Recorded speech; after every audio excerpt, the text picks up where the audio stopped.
Assalomu alaykum aziz do'stlar. G'anshar Rahmatullayevning Odam bo'laylik podkasti o'z ishini davom ettirmoqda va odatdagidek navbatdagi mehmonimiz bilan tanishtirishdan avval men Toshkentdagi Adju universitetiga va Vagiv Zakirov studiyasiga o'z minnatdorchiligimni bildirmoqchiman. Shuningdek, Sinamet kompaniyasiga ham.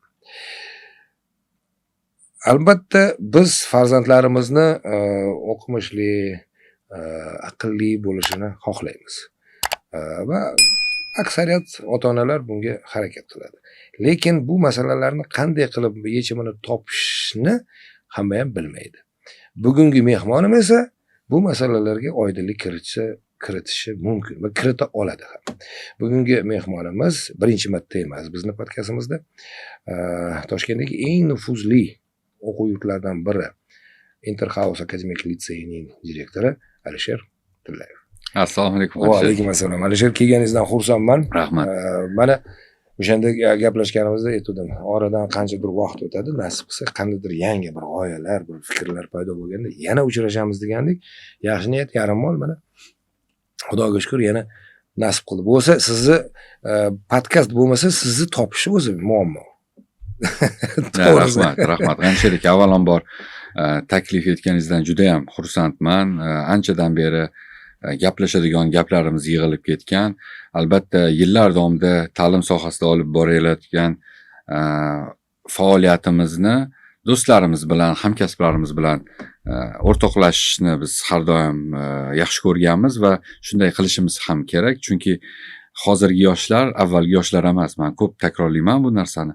Hozirgi yoshlar ancha rivojlangan bir mamlakatda yashayotgan yoshlar, o'zining dunyo qarashiga ega bo'lgan yoshlar va yoshlar bilan bevosita har kuni muloqot qiladigan inson sifatida bu narsani biz ommaga ochiqlashimiz kerak hamda kerakli tavsiyalarimizni berishimiz kerak va albatta ota-onalardan yordamni ham so'rab qolishimiz kerak bo'ladi. Shuning uchun siz va siz boshqarayotgan mazkur podkastda o'ylaymanki, o'zini intellektual qobiliyatga ega bo'lgan kuzatuvchilari bor. Shular bilan birgalikda, demak, bugun bir ajoyib ta'lim sohasidagi mavzularni yoritsak, men xursand bo'laman. Albatta. Endi misol uchun haligi bitta gap bor. Yaxshi gap yoki aqlli gap tuqqaningga yoqmaydi deydi-yu. O'shaning uchun ko'pincha haqiqatan sal achitadigan bo'lsa ham, lekin haqiqat, lekin yaxshilikka olib keladigan gaplarni gapirsak, ba'zan munosabat sal o'zgaradi. Endi to'g'ri, yengil-yelpi yoki qandaydir umuman hech qanaqa bir mas'uliyati yo'q bir mavzular bo'ladigan bo'lsa, u bemalol. Xuddi qo'shiq aytgandek, bir sahna qo'ygandek yoki qandaydir bo'lar-bo'lmas ma'lumotni bergandek gapda bu ham. Lekin jiddiy masalada gaplashish.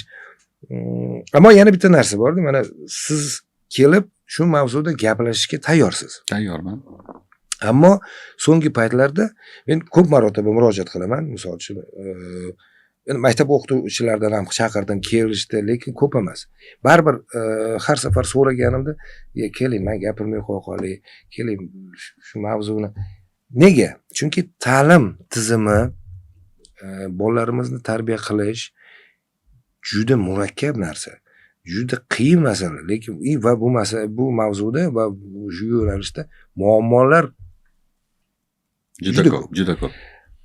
Ammo negadir gapirishga yo qo'rqishadimi yoki xohlashmaydimi? Nega bunaqa? Juda ham to'g'ri urg'uladingiz. Sababi bilasizmi, bir qanaqadir vizov qilish uchun ham bir ozgina tajriba kerak. Tajriba, biz ham aqlli gaplarni ta'lim sohasiga kelganimizdan gapirib boshlamaganmiz. G'anshar aka, men bugun mag'rur bo'lib aytaman sizga bir narsani. Men bir ta'lim muassasasida so'nggi 12 yildan beri rahbarlik qilyapman. Demak, oxirgi yillar davomida to'plangan tajriba, muammolarni ko'ra bilish va ularga yechim izlayotgan inson sifatida, demak, bir narsalarni gapirishim mumkin bo'ladi. Haqqim bor hozir. Albatta haqqimiz bor va gapirganimizda agar kuzatuvchilar tomonidan yoki siz tomoningizdan bizga nega unday degan savollar bo'lsa, uni tahlil qilishga ham demak imkoniyatimiz mavjud bo'ladi. Chunki yoshlarni bilasizmi, ko'plab aytaman, qabulimizda bo'lgan ota-onalar bilan gaplashganimizda aytamiz. unaqa ekan, bunaqa ekan degan berilgan savollarga biz bitta gap bilan aytamiz. Juda ham ko'plab, hamma oilalarda ham emas, juda ham ko'p oilalarda o'sha planshet deymizmi, telefonlarni kechki 22:00 dan keyin o'chirib tashlash kerak. o'chirib qo'y yoki menga ber, yotib damingni ol, ertalab maktabga borishing kerak degan savollarga ota-onalar farzandlariga shu gaplarni o'tkaza olmaydi, kerak bo'lsa. Lekin tasavvur qiling, bir maktabda yoki akademik litseyda 600 mingga yaqin o'quvchi har xil oiladan kelib tahsil oladi. O'qituvchilarimiz har kuni ertalab ishga yurisharkan, bolalarga, o'quvchilarga ilm beraman deb yo'lga chiqishadi. Bir qandaydir insident bo'lsin, muammo bo'lsin, problema bo'lsin deb hech kim chiqmaydi. Lekin ko'plab berilgan murojaatlarda ota-onalar tomonidan berilayotgan ayblar, qo'yilayotgan ayblar deymizmi, meni qiziqtiradi, juda ham ko'p qiziqtiradi. Ta'lim muassasasida ishlayotgan o'qituvchilar, ta'lim olayotgan o'quvchilarni o'rtasida bo'layotgan munosabatni ota-ona qayerdan biladi degan savol qiynaydi. Albatta farzandidan biladi. Endi tanganing ikkinchi tomoni bor. Farzand haqiqatni yetkazdimi, o'zi tushungan narsani yetkazdimi degan masalalar ham bor. Biz ularga aytamiz, keling, berasiz savol, javobini ham beramiz, isbotini ham beramiz. Bizni maqsadimiz oliy. Ota-onaniki ham, o'qituvchilarniki ham. O'zimiz tarbiyalayotgan yoshlarni natijaga yo'naltirish, ularni erishayotgan yutuqlaridan birgalikda quvonish. Endi mana qarang, to'liq qo'shilaman. Hech qaysi o'qituvchi misol uchun maktabga borib janjal qilaman bugun, tentasini asabini o'ynayman deb bormaydi. O'zini ishini bajargani boradi. O'zini vazifasini bajargani boradi. Lekin ko'p marotaba bu narsani guvohi bo'lganmiz. Hattoki endi hozir ijtimoiy tarmoq bemalol hamma narsani ko'rsatyapti-yu. Bundan tashqari eshitamiz, gaplashamiz, do'stlarimiz farzandlari bor. Ko'pincha deylik o'sha muammo paydo bo'ldi. O'quvchi va o'qituvchi o'rtasida. Endi hammasi demayman-ku, lekin aksariyat hollarda o'quvchi nohaq. Chunki birinchi o'rinda u kelganmi, o'qituvchi baribir o'z tizimini, o'z ta'sirini o'tkazishi kerak va ba'zan balki biroz qo'polroq gapirgandir, lekin yomon bo'lgin deb gapirmaydi o'sha narsa. To'g'ri, me'yor bo'lish kerak, qag'anish kerak. Endi ko'pgina o'qituvchilar umuman e'tiroz ham bildirmasdan yoki umuman qanaqadir bir o'z fikrini bildirib yoki mahkam ushamasligini ham sabablardan bittasi men nazarimda mana shunday muammo paydo bo'lganda ko'pgina oliy emas, umuman o'quv yurtlarining rahbarlari o'qituvchi tomonda bo'lmaydi, ota-ona tomonda bo'lib qoladi. O'qituvchi shunda o'zi bilan o'zi qolib ketadi. Ya'ni o'zi shundoq ham hammasi zo'r emas. Buni ustiga mana shunday muammoli holatlar bo'lganda himoyachi ham yo'qda. Mana ilgari mana sizda men bilaman direktor sifatida o'qituvchingizga agar bitta bir narsa deydigan bo'lsa, siz aytasiz, unga tanbeh beradigan bo'lsa, men beraman, san emas. To'g'ri. Deydigan gapingiz bor, bilaman. To'g'ri. Mana shunday muammo bor. Albatta, G'anisher aka, juda ham bu og'riqli savollardan birini ko'taryapsiz hozir. Bu yerdachi bilasizmi, faqat domla tomonida, xodim tomonida bo'lamiz deyishimiz ham noo'rin. Biz harakat qilamiz. Xatolik bo'lmasligi uchun albatta men nega bunday qarorlarni qabul qilaman, har doim xodimlarim tomonida bo'laman, chunki men ishonaman bizni avramizda, bizni o'qituvchilarimizni o'rtasida va mutaxassislarimizni o'rtasida qo'pol xatolar bo'lib turadi mayda-chuyda. Qo'pol xatoliklarga yo'l qo'yilmaydi. Ota-ona tomonidan berilayotgan har qanday ayblovlar yoki boshqa narsalarni bo'lmasligiga harakat qilinadi. Bu bo'lmasligi kerak. Oldini olishimiz kerak. Bo'lgan taqdirda ham yechim birga bo'linishi kerak. Ota-onalarga tushuntiriladi, ota-onalar eshitiladi. Siz aytayotgan rahbarlar ota-ona tomonida faqat bo'ladigan yoki o'qituvchisini himoya qila olmaydigan rahbarlar afsuski ko'pincha hozir xususiy ta'lim sohalariga ko'proq bog'liq. Ta'limga biznesga qaragandek qarash kerak emas. Eng og'riqli nuqtamiz ham shu klient yerda. prav всегда degandek bo'ladi unda. Undan qochishimiz kerak, chunki bilasizmi, men ko'plab do'stlarimizga aytaman, ko'p tanigan odamlarimiz farzandlarini o'qitamiz. O'qish jarayonida bola sho'xlik qilayotganida, bir qandaydir noto'g'ri yo'nalishga qarab ketayotganda, uni otasini hurmati indamaslik o'sha do'stingizga qilingan xiyonat deb bilamiz. Chunki u o'quvchi kelajakda o'zini ota-onasini boquvchisi hisoblanadi. Boquvchi noto'g'ri yo'lga ketayotganda, bu bizning vazifamiz ota-onaga darhol yetkazish va birgalikda qandaydir bir yechimlarni topishga qaratiladi. Bola buzilmasligi. Bola buzilmasligi uchun avval uni himoyalashimiz kerak. Chunki bola, aytamiz-ku, bolalarning yomoni bo'lmaydi, Qanishar aka. Bolalarning yomoni bo'lmaydi. Bolalar yo to'g'ri yo'naladi, yo noto'g'ri yo'naladi. Noto'g'ri yo'nalmasligi uchun biz demak qo'limizdan kelgan har bir o'zimizni tajribamizdan kelib chiqib, demak ularni yo'naltira olishimiz kerak. O'tgan podkastimizda men bir chiroyli gap aytganman. Qo'rqitib ta'lim berib bo'lmaydi. Bolalarga biz avtoritet bo'lishni o'rganishimiz kerak. Baqirganimizda tinchlanmasligi kerak. Bizni ko'rib tinchlanish kerak. Sekin gapirganingiz. Shunday narsalarni bir metodikalarni o'ylab topish kerakki, demak yoshlar hozir yoshlarning og'zini yopib bo'ladigan zamon emas. Ijtimoiy tarmoqlar, ta'lim muassasangizni yoki o'zingizni shaxsiy brendingizni bir rivojlantirayotganda ijtimoiy tarmoqlarga qo'yilayotgan intervyular bo'ladimi, har qanday ko'rsatuvlar bo'ladimi, uni tagidagi izohlarda qo'rqmasdan ochib qo'ya oladigan darajadagi inson, mukammal ustozlar bo'lishimiz kerak. Chunki bitiruvchilarimiz bor. Zulm ko'rgan bitiruvchi, barakalla, siz zo'rsiz deydim. Yomon so'z yozadi. Demak, o'shalardan qochish uchun ularga biz demak avtoritet bo'la olishimiz kerak deb hisoblayman. Mana bitta narsaga ba'zan hayron qolaman-da, oxirgi paytlarda. Misol ilgari endi o'zimiz o'qigan paytda biroz men nazarimda boshqacha bo'lgan edi. Hozir mana boshlang'ich sinflarni bitirayotgan bolalarimiz aksariyatini olib qaraydigan bo'lsak, deylik, o'sha 70-80% o'sha kerakli bilimni olib, sekin o'rta sinflarga o'tyapti. O'rta sinfda ancha susayapti, ancha daraja pasayyapti.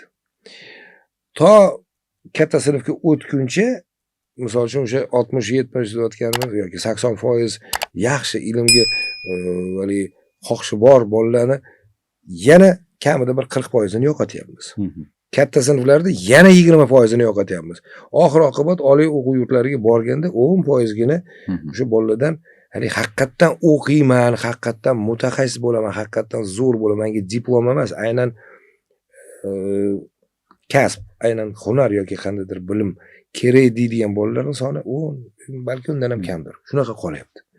Ya'ni demoqchimanki, mana shu o'quv sistemasi, o'quv tizimi maktabning o'zida bolalarni o'qishdan sal uzoqlashtirayotgandek emasmi? To'g'ri aytdingiz. Bu ham juda ham maktab sohasida ko'plab hamkasblarimiz menimcha gapimga qo'shilishadi.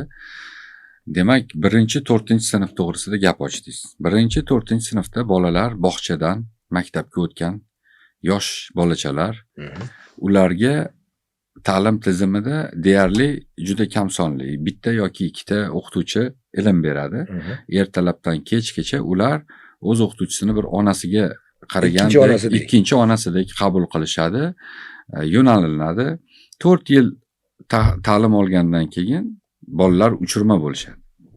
Gapirsa ham quloq solib, bir jim o'tiradi. 4-sinfni bitirgandan keyin demak bolalarda bir o'qituvchi bir sinf degan metoddan o'tiladi-da, har bir sinfga 5-sinf, ya'ni 5-6-sinf bolalariga har bir mutaxassislik fanlaridan alohida o'qituvchilar kirishni boshlaydi.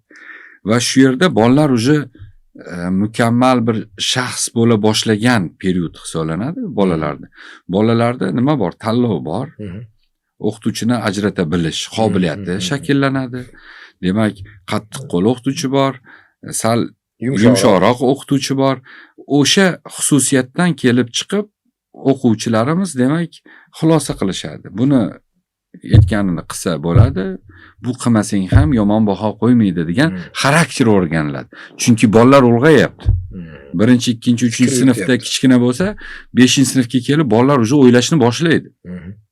Va ana shu yerda demak o'qituvchilarimiz bolalarni qattiq to'g'ri yo'naltirib, ularga mana shu yerda avtoritet bo'lishni boshlash kerak. 6, 7, 8-sinfga kelib boshlaganida esa bolalar, demak ular bitiruvga yaqin maktabni 70-80% o'zidan kichkina yosh toifasidagi bolalar, ularni oldida bular o'zini katta tutishni boshlaydi. Mana tarbiya ham shu yerda buzilishni boshlaydi. Yana o'zini yosh bolalarning oldida ko'rsatishga harakat qiladi. Insoniyat shunday o'zi shakllangan bir joyda yosh katta odam baribir kichkina yoshlardagi o'quvchilar orasida demak o'ziga ta'sir doirasini baribir qo'llaydi. Shunday ekan, demak ota-onalar tomonidan ota-onalar ham tushunishni boshlashadi. Farzand o'syapti, upravlять qilish qiyinlashyapti. Nega chora ko'rishmaydi vaqtida deyilgan strechniy savolga, demak biz mutaxassis sifatida shunday javob beramiz, chunki ota-onalar ham 8-sinfda o'qiyotgan bolasini maktabni o'zgartirish yoki boshqa bir joyga olishdan uzoqroq bo'lishadi-da, 1 yildan keyin demak attestatini oladi bola, ungacha hech bo'lmasa bitirib olsin degan ana kutish deydimi, ожидание-ga o'tib olishadi. Mana shu yerda demak hamma narsa tanaffus paydo bo'ladi. Farzand evlanmayapti, ta'lim olmayapti, o'qigisi kelmayapti va bunga biz kattalar sharoit yaratib beramiz. Maktab balkim bolani bitirishini kutyapti, ota-ona ham xuddi shunday. Shunday ekan, demak biza og'riqli joyimiz bizda podrastkovoy paytida farzandlarimizni 7-sinfdan boshlab 11-sinfgacha bo'lgan muddatlarda demak qattiqroq, e'tiborliroq bo'lib qarashimiz va ularni to'g'ri yo'naltirishimiz kerak. Demak, o'sha ko'plab ota-onalar bilan muloqot qilgan chog'imizda biz bir narsaga amin bo'lamizda, ko'plab beriladigan savollardan biri, chunki asosan litsey yoshidagi yoshlarni o'qitamiz biz. Litseylarga bilasiz 9-sinfni bitirib keyin kelishadi. Har xil maktablardan kelishadi va 10-11-sinfda o'qiyotgan periodida ota-onalar nizo chiqqan paytida ota-onalar tomonidan bizga ayblov sifatida bir qandaydir savollar beriladi. Mani farzandim a'lochi bo'lgan, tarbiyasi joyida bo'lgan. Endi sizlarga kelib aynidi degan dakkasiga olib borilgan gaplar ham bo'lib turadi. Buni sababi oddiy, bilasizmi? Javobi ham oddiy. Maktabda bola qo'l ushlashib yuradigan yoshda edi. Bola ulg'ayyapti. Kattalashgan sari demak bolani o'qishdan ham boshqa muammolari paydo boshlanadi. Shaxs mukammallashadi. Va shu jarayonda aytyapmiz-ku sizga hammamiz birlashishimiz kerak. Nafaqat o'qituvchilar, ma'muriyat, psixologlar hamda eng asosiy farzandlarga demak ta'sir doirasiga ega bo'lgan oila a'zolari o'quvchilarimizni hayotida, kelajagini tanlovida demak birgalashib katta bir rol o'ynashimiz kerak deb hisoblayman. Albatta, mana shu o'sha siz aytayotgan o'zgarish bir vakuum davr ko'pincha ta'sir ko'rsatadi. Misol shuni bir yo'lini topib, yana bitta narsa o'sha siz aytayotgandek 8-9-sinf bitirgandan keyin tugatayotganda boshqa yoqqa o'tish paydo bo'lib qoladi-da. Shu narsani o'zgartirib, bolalar hech qayerga ketmasdan to'la-to'kis o'sha ma'lum bir vaqt mobaynida bitta joyda bitta qanaqadir bir o'qituvchilar kollektivi bilan ishlasa, shunda sal shu muammoni to'g'rilasa bo'lmasmikan? Da, albatta. Qanchalik shu narsa kiritsa bo'ladi-yu shu narsa. Podkastimizni boshida ko'plab hamkasblarimizga ham manfaatli bo'lsin ko'rsatuvimizni boshladik. Mana qarang, yillar to'g'risida bekorga gapirmadik. Tajriba to'g'risida bekorga gapirmadik. Har bir bugungi siz bilan ko'tarilayotgan muammolarimizni demak har qanaqasiga bir tahlillarida olimlarimiz, hamkasblarimiz bilan birgalikda ko'plab yillar davomida ishladik va buni yechimlari sifatida biz o'zimizni misolimizda demak bir yangilikka qo'l urdik. Men bugun mamnuniyat bilan bu narsa to'g'risida bo'lishmoqchiman. Biz ta'lim tizimini klasterlashtirishga harakat qilyapmiz. Demak, avval qanday bo'lardi? Boshqa maktabdan bola kelardi, muammo desak, maktabni upusheniyasi bir-birimizga xullas ag'darishni, kamchiliklarni ag'darishga harakat qilinardi. Endi bu narsa yechim bo'lmaganligi uchun demak biz 2 yil avvaldan boshladik. Mana o'tgan yili juda ham bir katta startni oldik. Demak, Interhouse brendi asosida demak biz barcha yoshdagi o'quvchilarni bir tom ostida birlashtirishni yo'lga qo'ydik. Bu nima degani?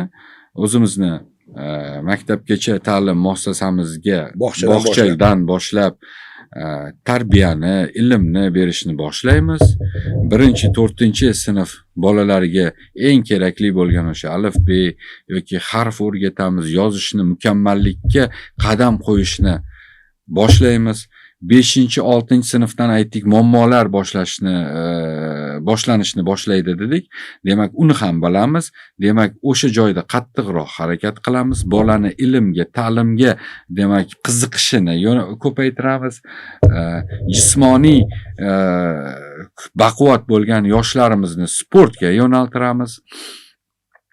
Yoshlar uchun qiziqarli bo'lmagan fanlar bo'lishi mumkin. Qiyin fanlar, aniq fanlar, matematika, fizika degan fanlarni xohlamasligi mumkin bolalar. Ularni xalqaro doiradagi STEAM darslari orqali bolalarni qiziqishini uyg'otamiz hamda 9-sinfga kelganlarida demak litseyimizga o'zimiz kadr tarbiyalaymiz va 10-11-sinfda maza qilib iqtidorli yoshlar bilan natijaga qarab yo'nalamiz. Bu sizda. Bu bizda. Mana shu tizim o'zini mevasini bugun berishni boshladi va bugun bir mutaxassis sifatida ta'lim sohasida ko'p yillar faoliyat yuritayotgan inson sifatida men hamkasblarimni ham shu narsaga bir da'vat qilaman. Tajribani ko'rishsin. Demak, o'zimiz kadr yetkazishni bitta bizda emas, G'anishar aka, men faoliyatimiz davomida mana ko'plab ta'lim muassasalari, ayniqsa xususiy ta'lim tashkilotlarini ko'ryapmiz. Bog'cha, maktab yoshida bemalol qilishyapti, lekin hali bola kattalashgan sari demak soha uzoqlashyapti.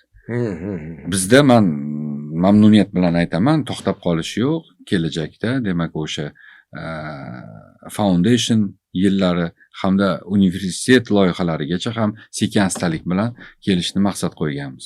Bilaman, sizda misol uchun g'oyalaringiz juda ham katta. Siz bilan suhbatlashganimizda yana bitta masalani ko'targan edingiz. Bu ham men nazarimda bugungi kunda haqiqatan jiddiy masalalardan biri. Ya'ni bizda bitirayotgan aksariyat yoshlarimiz, ayniqsa mana tilni yaxshi bo'ladigan o'sha asosan ingliz tilida o'rganishyapti. Bu o'sha litsey va maktabni bitirgandan keyin O'zbekistonda emas, chet elda iloji boricha nufuzli, deylik, o'sha jahonning eng kuchli, eng zo'r taniqli o'sha reytingi bo'yicha dastlabki 100 talikka kiradigan universitetlarda o'qishga harakat qiladi. Lekin o'sha suhbatda siz o'zingiz aytdingiz.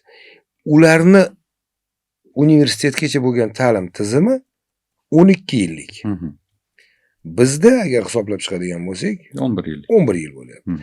Ya'ni bizda o'qigan bolalar 11 yil o'qigandan keyin ularni tizimiga to'g'ri kelmaydi baribir. Ya'ni bu yerdan borib majburan o'sha foundation yilda tahsil olishadi albatta. Deylik, tayyorgarlik yili deylik. Tayyorgarlik yilida tahsil olishadi. Lekin shundan hamma ham o'ta olmaydi. Albatta. Hozir bilasizmi,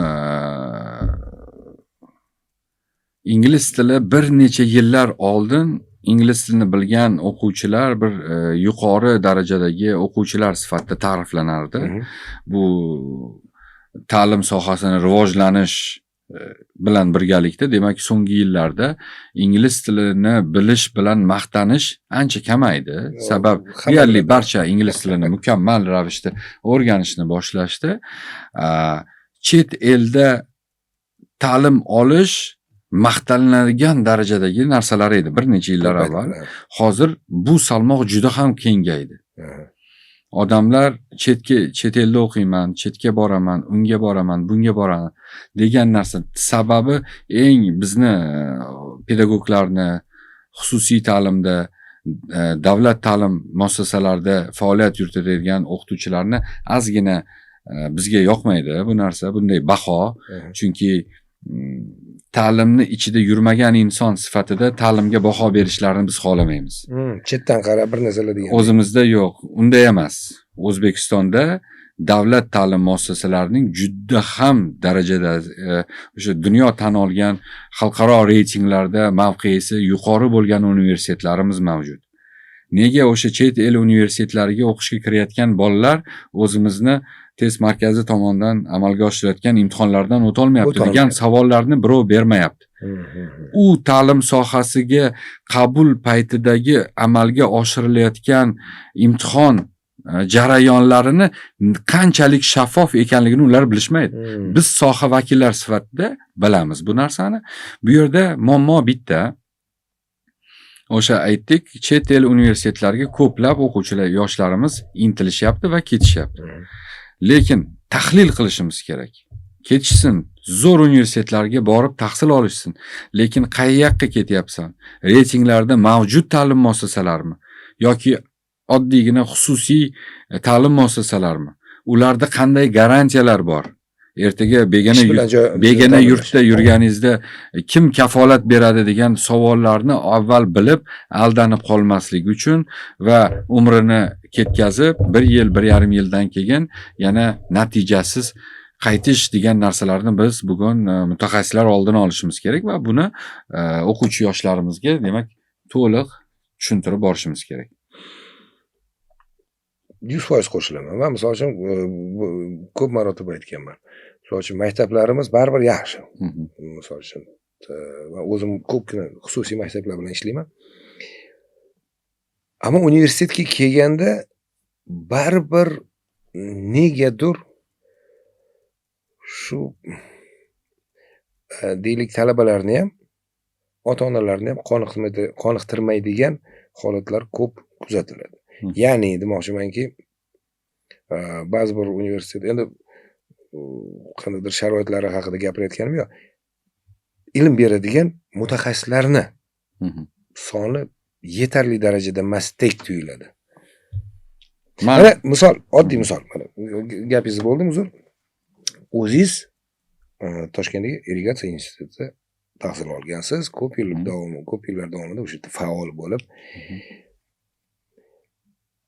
o'ziz bilan gaplashganimizda aytdingiz, studentlar bizdan hali universitet hududidan uncha ketib qolmasdi, shoshilib. Chunki hududni ichida mana o'zingiz hali nima deydi, hali madaniyat saroyida, hali konkurslar, seksiyalar, hamma sharoitlar yaratilgan. Hamma sharoit yaratgansiz, o'sha yerda xolasa, xolamasa o'shaning ichida yurib, bitta oilada yurganda hamma bir-biridan. Ko'pgina universitetlarga kelganda kelsangiz dars yo'q, talaba ham yo'q. Yo'q, G'anishir aka, siz mana to'g'ri aytyapsiz. Men sizdan ham iltimos qilgan bo'lardim, kuzatuvchilarimizdan ham iltimos qilgan bo'lardim. Mana shu stereotipdan o'zimiz uzoqlashishimiz kerak. O'zimiz uzoqlashishimiz kerak. Sababi oxirgi so'nggi yillarda juda ham bir katta islohotlar amalga oshirilgan ta'lim sohasida. Oddiy siz mana hozir nom ochdingiz, bizni alma materimiz, bizni litseyimizni ish beruvchisi Toshkentda joylashgan markazda Toshkent irrigatsiya va qishloq xo'jaligini mexanizatsiyalash muhandislari instituti Milliy tadqiqot universiteti negizida biz faoliyat yuritamiz. Irrigatsiya va qishloq xo'jaligiga ixtisoslashgan oliy ta'lim muassasasida asosan qishloq xo'jaligi xodimlarini kelajakda tarbiyalaymiz va bozor iqtisodiyoti sharoitlaridan kelib chiqib texniskiy vuzni, oliy ta'lim muassasasini ichida ko'plab xalqaro yo'nalishlarni ochishga biz bugun rahbariyatimiz bilan birgalikda erishdik. Irrigatsiya universitetini ichida men sizga bugun mamnuniyat bilan aytaman, huquqshunoslik yo'nalishida, iqtisodiyot yo'nalishida, jahon tillari yo'nalishida ham kerak bo'lsa, demak bizda yo'nalishlar, fakultetlar mavjud. yana bir narsa, Markaziy Osiyoda adashmasam 5-chi, O'zbekiston oliy ta'lim muassasalari orasida 1-chi va xalqaro QS reytingida 500 talik o'ringa ega bo'lgan O'zbekiston davlat oliy ta'lim muassasasi. Bizni universitetimiz. Bundan keyin mana Milliy universitetimiz va ko'plab qolgan universitetlarimiz ham birin-ketin bu estafeta jarayonlarida qatnashib borishyapti. Lekin chet elga ketayotgan universitetlarimiz mingtalikda yo'q. Ko'pchiliknikida. Shuning uchun aytyapmiz, chet elga ketaylik, zo'r universitetlarga boraylik, grantlariga ega chiqaylik hamda mazkur universitetlar dunyo tan olgan universitetlar ro'yxatida bo'lsin. Bu tomonlama demak har bir davlat ta'lim muassasasi bo'ladimi, xususiy ta'lim muassasasi bo'ladimi, ta'lim bilan shug'ullanayotgan mutaxassislar, rahbarlar demak o'zini o'quvchilarni bitirding ketding emas, bitiruv jarayonlari paytida to'g'ri konsultatsiyalari bilan to'g'rilab, yo'naltirib yuborishimiz kerak, chunki bu bizlarning yoshlar ertaga yaxshi natijalarga erishganda biz ularni yutug'i bilan faxrlanishga arziydigan darajada o'zimiz ham demak yoshlarni qo'llab-quvvatlashimiz kerak. Ta'lim muassasalaridagi ayrim bir nima desam bo'lar ekan, haligidagi stereotiplarni men balkim bugun qo'shilmayman, qaysidir joyda qo'shilaman, lekin o'zim bevosita xabarim bo'lgan ta'lim muassasalariga nisbatan men bunday fikrdan uzoqdaman. Sababi, G'anisher aka, bizda demak solishtiruv imkoniyati bor. Biz kecha o'qiyotganimizda siz aytayotgan, men o'ylab o'tirmasdan qo'shilardim bu masalalarga. Demak, yildan yilga islohotlar, Interhouse-ni olaylik, litseyni. Men o'zim 12-yil ishlayapman. Ishonasizmi? So'nggi 2 yilda IELTS sertifikatini kirgungacha olmagan o'quvchi yo'q menda. Hammasi olgan. 10-sinfga, 1-kursimizga qabul qilgan bolalarning 100% davlat talab qilayotgan darajadan yuqori bo'lgan sertifikat bilan avvaldan kelishyapti. Bu bolalarni natijadorligi xohlaysizmi, xohlamaysizmi, demak 2 yilda juda ham bir mukammallashadi. Yana bir qiziqarli statistika, so'nggi 6 yildagi bitiruvchilarimizning 100% oliy ta'lim muassasalariga qamrab olinyapti. 100%, 99 ham emas. Lekin yana tarixga nazar tashlaydigan bo'lsak, demak O'zbekistonda o'rtacha oliy ta'lim muassasalariga kirish ko'rsatkichi 12% dan yuqori bo'lgan emas. Yaqin 5 yil oldin ham. So'nggi 3-4 yilning ichida demak bu ko'rsatkich 50 adashmasam undan ham yuqori darajalarga 10% dan ko'tarilib ketdi. Bu yana o'sha hukumatimiz tomonidan amalga oshirilayotgan islohotlar, kvotalarning ko'payishi va yoshlarga taklif berilishi, tanlov huquqi berilishi. Universitet tanlov qilayotganda avval bitta universitetga borib hujjat topshirardik, kunlab topshirardik.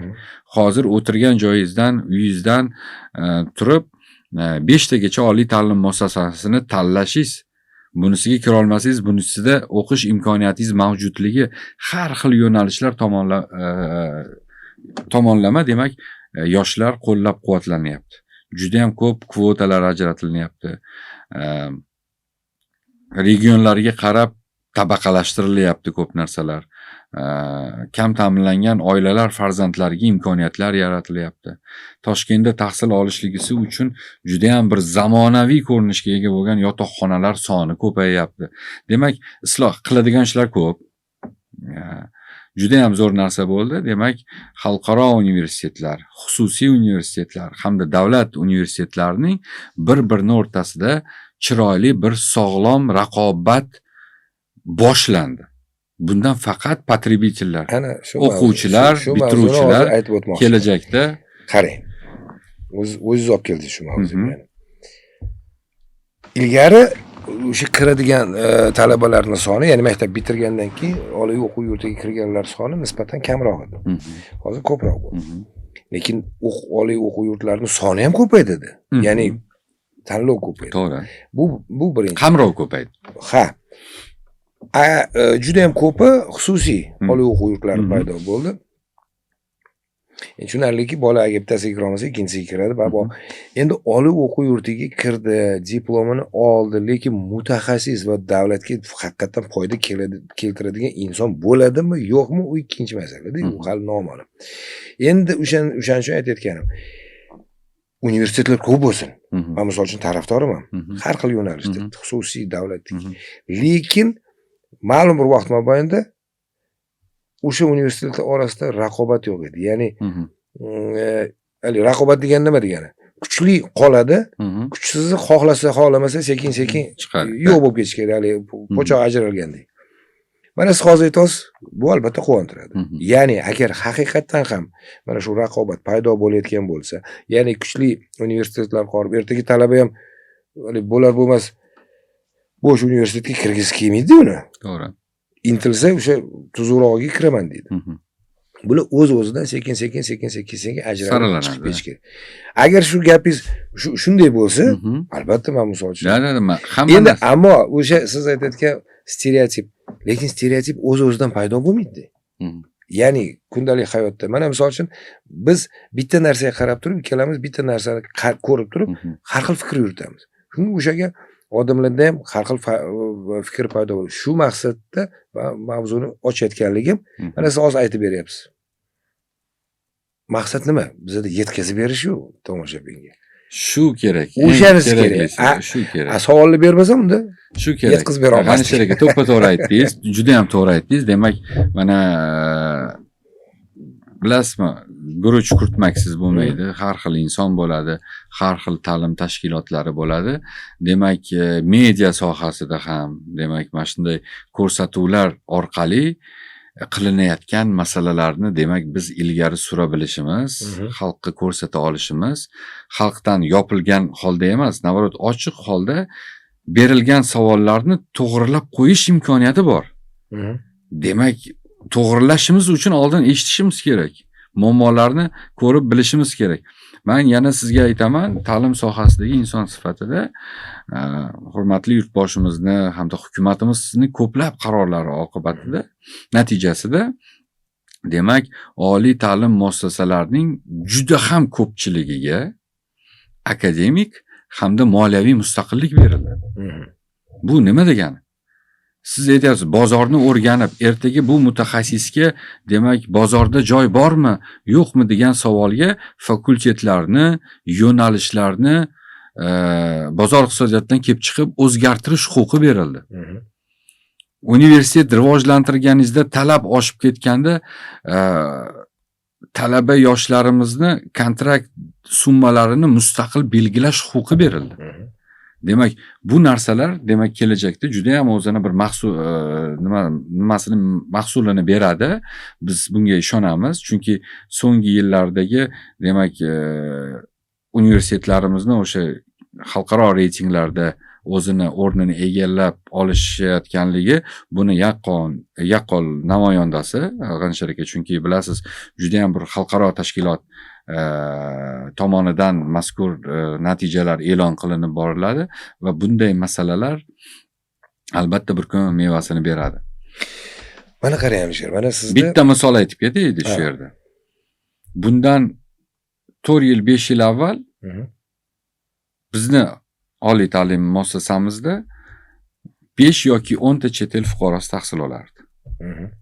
Hozir qancha deb o'ylaysiz? 100 tadir. 3000 nafardan oshdi chet ellik fuqarolar. Bu nima degani? Bu ta'lim investitsiyasi degani. Demak, universitetimiz kuchli mingtalikka kirgani uchun, demak, qo'shni yurtlardan o'sha abituriyentlar keldi degani. Biz xalqaro reytingga chiqishimiz uchun biz ham harakat qildik. Demak, chunki indikatorlarda, baholanayotgan indikatorlarimizda chet el fuqarolarni qamrab olinganlik ko'rsatkichlari ham juda ham bir muhim o'rinlarni egallaydi. Demak, 4-5 yilning ichida demoqchiman, O'zbekistonning qishloq suv xo'jaligiga ixtisoslashgan oliy ta'lim muassasasi qo'shni yurtlarga o'z ta'limini eksport qilishni boshladi. Va bu bitta bizda emas. Meditsina sohasida ham, boshqa sohalarda ham juda ham ko'plab oliy ta'lim muassasalarida, demak, chet ellik fuqarolar kelib tahsil olishyapti. Albatta bu ko'rsatkich. Bu men nazarimda mana chet eldagi universitetlarni ham nomi nimadan chiqqan? Butun dunyodan kelgani uchun chiqadi. Da, xuddi shunday. U faqat misol uchun Garvardda faqat aqshliklar o'qisa yoki bo'lmasa Oksfordda yoki Kembridjda faqat inglizlar o'qiydigan bo'lsa, unda o'sha hududda ichki bir universitet bo'lib qolardi. Akademik litsey. Akademik litsey degani bu qandaydir bir yo'naltirish yo'q, ya'ni kasbga faqat akademik bilim beriladi. Bizda juda ham ko'pgina misol uchun shu maktablarni bitiramiz, keyin ko'pgina universitetlarga kiradigan bo'lsa, kim bo'lmoqchisiz? Menejer bo'laman yoki marketolog bo'laman. Bu bir qanaqadir hunaring bormi? Yo'q, men mana shu narsa bilan shug'ullanaman. IT specialist, mayli, endi tushunarli.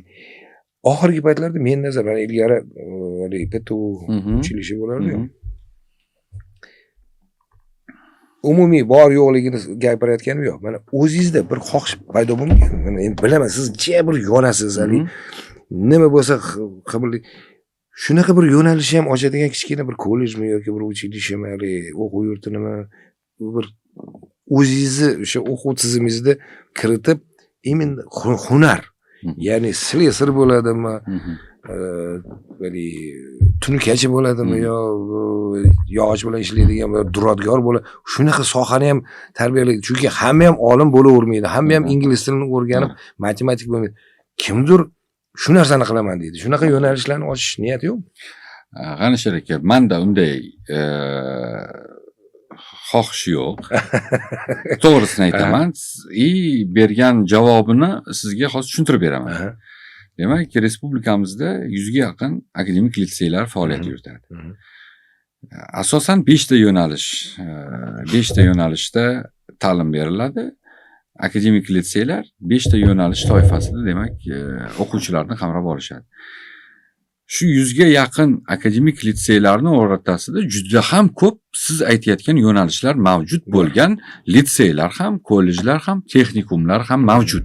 Demak, biz yoshlarimizga davlatimiz tomonidan tanlov huquqi berilyapti. Xohlasang bor. Tushuntira oldim. Endi bizda siz aytdingiz, hamma olim bo'lmaydi dedingiz. Biz hammani olim qilishga intilamiz. Chunki akademik aytdim-ku, bizda kirish ko'rsatkichi 100% deyotganning asosiy sababi, demak, o'rta ta'lim yakuniga yetgandan keyin bizni yoshlarimizni deyarli barchasi o'zlarini ilm yo'nalishidagi faoliyatlarini universitetlarga kirib davom ettirishadi. U universitetda, demak, kelajakdagi kasblarini, demak, o'zlari mustaqil qabul qilishadi.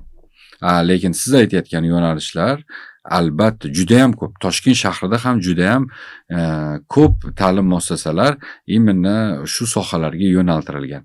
Bizni akademik litseyda bizni ikkita ta'lim sohasi, IT mutaxassisligi hamda delo производитель deydi. Ish yurituvchi sohasida diplomga qo'shib biz sertifikat ham beramiz.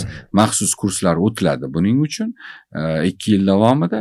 Bitiruv arafasida diplomdan tashqari, demak, maxsus sertifikat bilan ham davlatimiz tomonidan, demak, bu narsalar amalga oshiriladi. Ya'ni oliy o'quv yurtiga kirmasdan turib litseydan keyin ishga kirishi mumkin.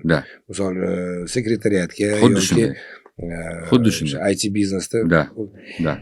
O'tgan suhbatimizda esingizda bo'lsa kerak,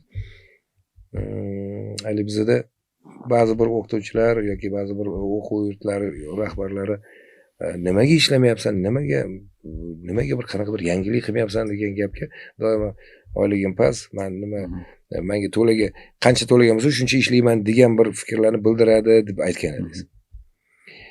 Va o'shanda aytdingiz, kesin maslahat beraman, agar kimgadir yordamimiz kerak bo'lsa. Shundan keyin biron bir odam kelib sizdan maslahat va yordam so'radimi? Ya'ni demoqchiman rahbarlardan. Da, albatta qani she'r aka. Men bilmadim endi ko'rsatuv natijasida kelishdimi, boshqa natijada bilmadim, lekin undan keyin bir adashmasam 4 ta yoki 5 ta'lim muassasasini to'liq tarkibi bilan birgalikda biza ko'rishdik. Mana yaqinda ham bir Temurbeklar maktablari rahbariyati tashrif buyurishdi. Har bir soha vakili bilan birgalikda biz face to face uchrashuvlarni qildik, memorandum imzoladik va har bir soha vakillari bir-birlari bilan bundan buyog'iga demak do'stlashib, muntazam ravishda ishlaydi. Muntazam ravishda shunga kelishib oldik. Bunaqa narsalar juda ham ko'p bo'ladi. Endi oylik masalalarga keldik. Qonuniy bo'lgan har qanday yo'nalish faoliyat turini hech kimga to'siq qilib qo'ymayapti. Qonuniy doirada demak har xil faoliyat bilan shug'ullanish, xalqaro grantlarni jalb qilish, ta'lim sohasiga ularni yo'naltirish, chet eldan grantlarni yutib o'zimizni o'qituvchilarni chet elda malaka oshirishlariga erishish degan narsalarga hech kimga to'siq qo'ymayapti. Demak, shu yo'nalishlarni demak biz va ko'plab ta'lim sohasi egalari bu narsani to'g'ri tushunishimiz kerak hamda shunga qarab intilishimiz kerak. Endi xususiy sektorga keladigan bo'lsak, xususiy sektorda juda ham ko'p xususiy ta'lim muassasalari hozirgi kecha kunduzda ochilgan va bundan buyog'iga ham ochilishni boshlayapti. Bu albatta davlatimiz tomonidan xususiy sektorga berilayotgan imkoniyat, sharoitlar deb bilaman. Chunki juda ham katta bir imtiyozlar, soliqlardan ozod qilinishi, bu narsalar ta'limni tez rivojlanishiga olib kelyapti. Demak, shu rivojlanish tempi muntazam bo'lishi uchun demak ta'limni egalari ta'limni bizneslashtirish kerak emas deb hisoblayman. Chunki bitta, ikkita, uchta ta'lim muassasasini deb demak barcha qolgan ta'lim muassasalari jabr ko'rmaydi. Bu narsaga jabr ko'rib qolishligi mumkin-da. Boya aytdik tepada, yuqorida. Sog'lom raqobat dedik. Raqobat haqiqatdan sog'lom bo'lishi kerak. Sababi davlat ta'lim muassasasida faoliyat yuritayotgan o'qituvchilar bilan xususiy sektordagi o'qituvchilarning balkim oyliklari o'rtasida katta bir tafovutlar bo'lishi mumkin. Lekin davlat tomonidan muntazam ravishda qo'llab-quvvatlanib kelayotgan tashkilotlarda agar biz rahbarlar o'rnak bo'la olsak,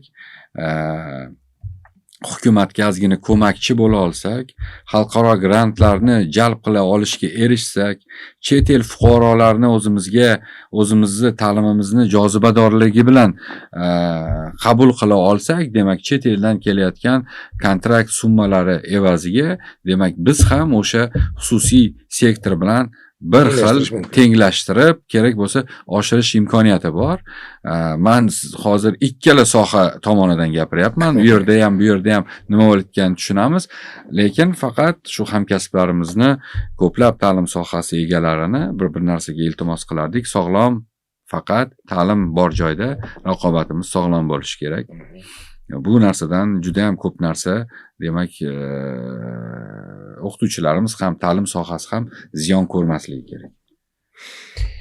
Men ishonchim komil. Mana agar o'zimni ham deylik suhbatga chaqirishsa, taxminan o'sha uchrashuvdan oldin qanday mavzular bo'lishi yoki qanday savollar berilishi yoki o'zim nima demoqchi bo'lganligimni bilib boraman.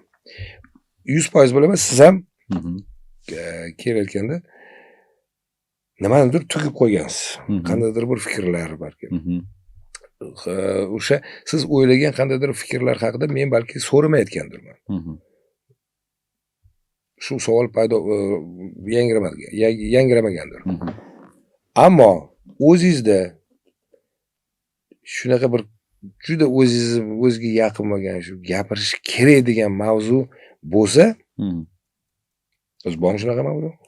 Siz bilan soatlab o'tirib gaplashish mumkin. Tugib kelingan narsa yo'q, lekin gaplashadigan gaplar albatta juda ham ko'p. Chunki aytyapmiz-ku, har kuni ertalab tongdan ishga otlanamiz. Ishxonamiz esa o'sha ilm ziyo beradigan joy, maskan, ta'lim muassasasi hisoblanadi. Ta'lim muassasasidagi yoshlarni erishayotgan yutuqlari sizni yana ham ishtiyoqingizni orttiradi. Lekin orada, chorada mayda-chuyda insidentlar bo'lganida, demak, ozgina alam qiladi. Alam qilishini sababi nahotki men buni oq rang ekanligini senga qora deb ko'rsatishga harakat qilishadi. Bu oqligini hamma ko'rib turibdi. Siz buni oqligini bir xil paytlarda tushuntirib bera olmaysiz potrебительlarga, odamlarga. Shu narsa ko'p pedagoglarni, ma'muriyat xodimlarini ozgina dilini xira qiladi. Shu nuqtai nazardan, demak, ota-onalarga murojaatim bor edi. Ota-onalar farzand tarbiyalashyapti. Albatta, eng zo'r ta'lim muassasalarida har bir ota-ona farzandini o'qishini xohlaydi va shu yerga bergandan keyin o'sha natijani ham kutadi. Men bugun ishontirib ayta olaman, har bir pedagog ham ota-ona va farzandlar ota-onalarning qo'lida desak, bemalol qo'rqmasliklari mumkin. Farzandni ishonib topshirilgandan keyin, demak, ustozlarga bo'lgan hurmatni ham hammasini joyiga qo'yib, birgalashib shu yoshlarimizni kelajakdagi muvaffaqiyatlarda yonma-yon, yelkama-yelka turishimiz kerak. Ishlayotgan paytda, mana boya o'qituvchilar haqida gapirdik. Qo'l ostingizda ishlayotgan insonlar.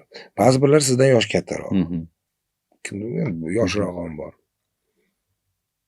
Aksariyat holda sizni rahbar sifatida tan olib, hurmat qiladi. Ba'zan o'zi yaxshi mutaxassis bo'lishi mumkin-ku. Lekin inson sifatida siz bilan kelishishi, chiqishi juda ham qiyin bo'ladigan holatlar ham bo'ladi-ku. Misol uchun. Shunday holatlarda nima qilasiz? Mana misol uchun bilasiz, mutaxassis, misol o'qituvchi sifatida o'z fanini biladi. Lekin shu odamgarchilik jihatdan u bilan kelishishingiz juda ham qiyin, qanaqadir bu muammoli. Juda ham bir o'rinli, qiziqarli savol. Men bilmadim, agar to'g'ri tushungan bo'lsam savolingizni, G'anishar aka. Ko'p yil bir joyda ishladik. Ko'p yil. Mana shu ko'p yil joyda men shaxsan o'zimni misolimda aytaman, men lider bo'lishga harakat qildim. Rahbar emas, lider.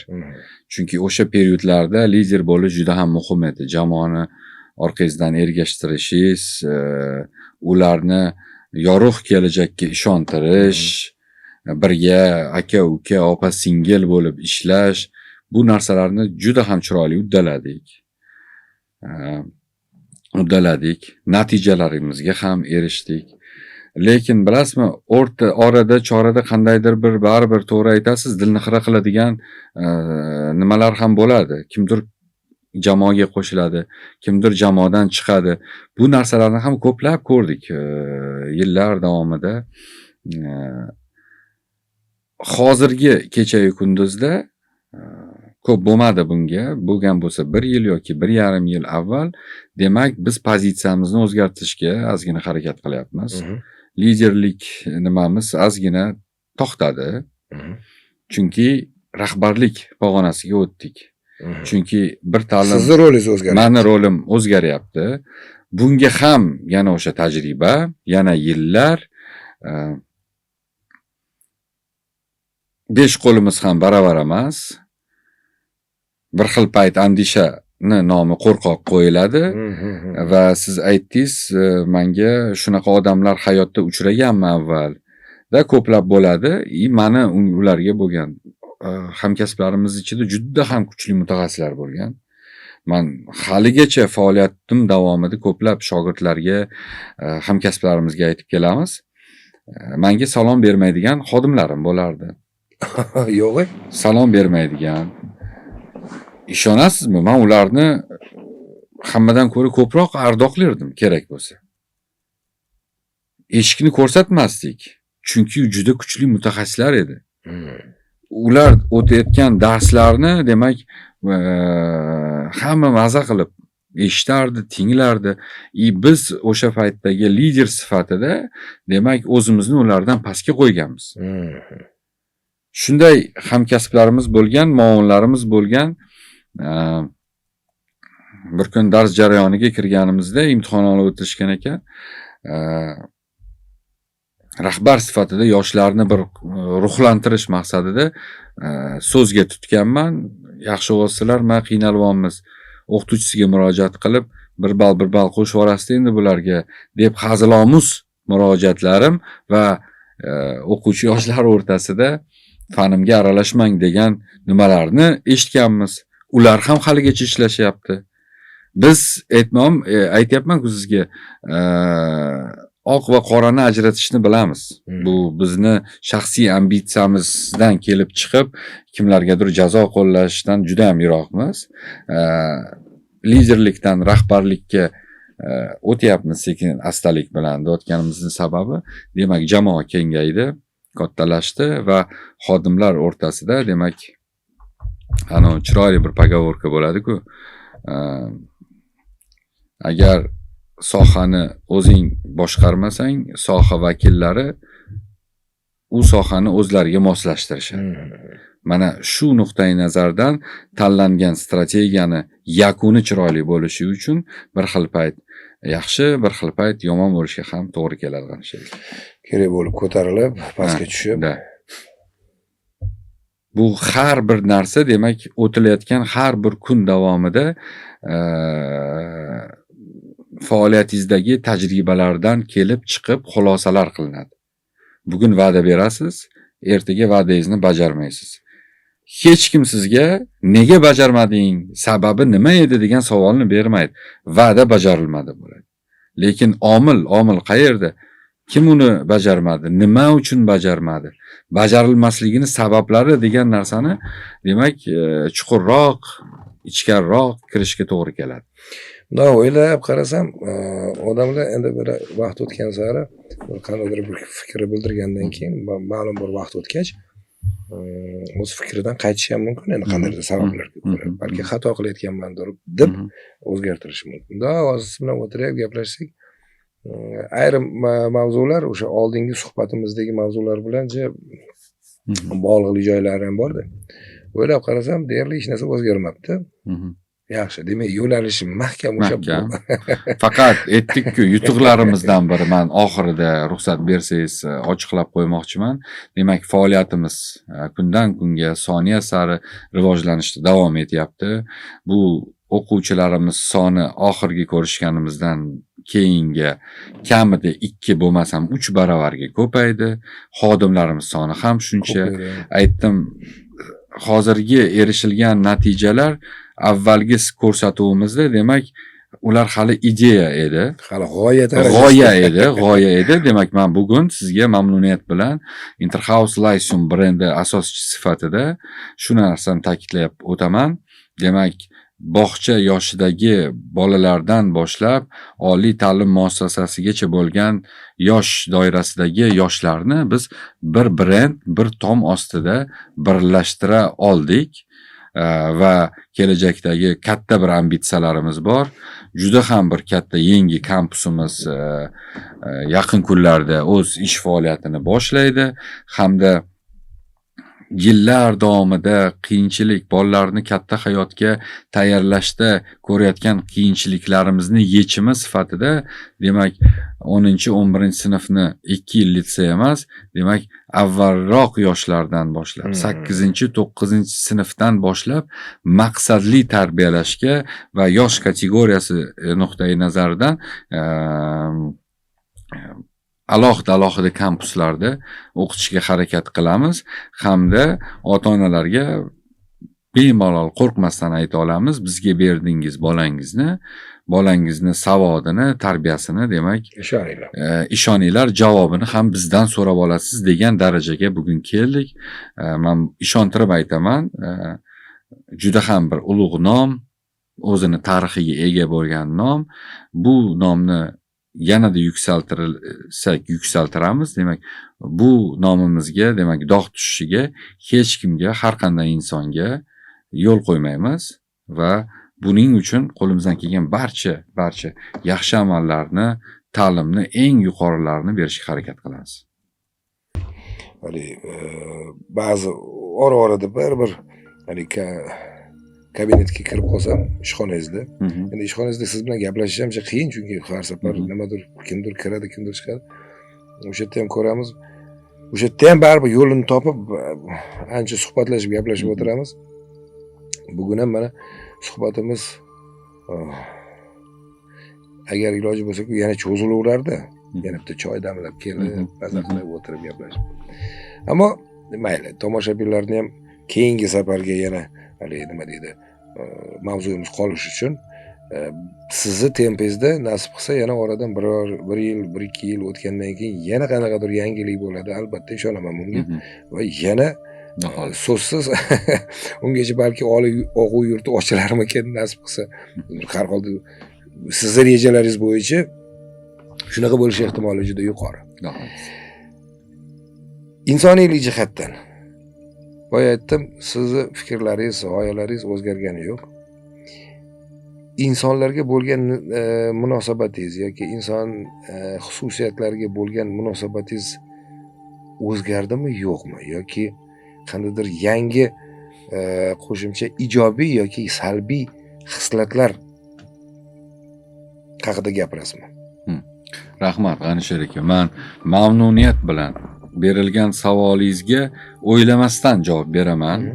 Sababi biz o'zimizni yo'limizni o'zgarish uchun tanlamaganmiz.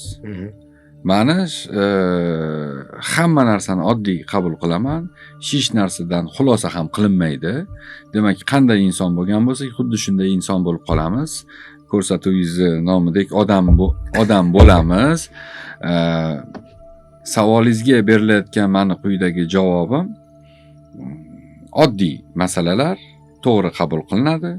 Bugungi kun o'tadi, ertadan yana demak o'z faoliyatimizni rivojlantirishda, yo'nalishda davom etamiz. Qachonlardir qabul qilgan qarorimizni demak nimadir sabab o'zgartirmaymiz.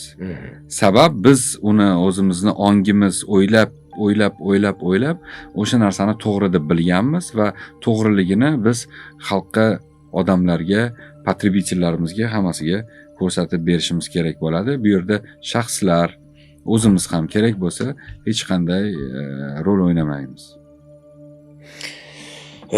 Yaxshi. Aziz do'stlar, agar farzandingizni yana hali yosh bo'lsa, kelajakda qandaydir bir juda yuqori bilimli, ziyoli, madaniyatli inson bo'lib yetishishini xohlasangiz, buni reklama sifatida qabul qilsangiz ham mayli. Interhouse litseyi va shu Interhouse litsey atrofidagi o'quv yurtlariga bemalol bolangizni berishingiz mumkin. Men buni nimaga qo'rqmasdan aytishim mumkin? Hali Alisher bilan tanishmasimdan oldin o'zimning farzandlarim ham mana shu litseyda o'qigan. So'nggi kenjilari ham aynan mana shu litseyni bitirdi, xudoga shukr. Men bundan xursandman. Bugungi mehmonimiz Toshkent, nafaqat Toshkent, O'zbekistondagi eng nufuzli, eng taniqli o'quv yurtlaridan biri Interhouse litseyining direktori Alisher Tillayev edi. Alisher, katta rahmat sizga. Sizga katta rahmat. Xudo xolasa, nasib qilsa, nevaralarim bo'lganda, mevaralarimni ham sizga beraman. Rahmat akajon.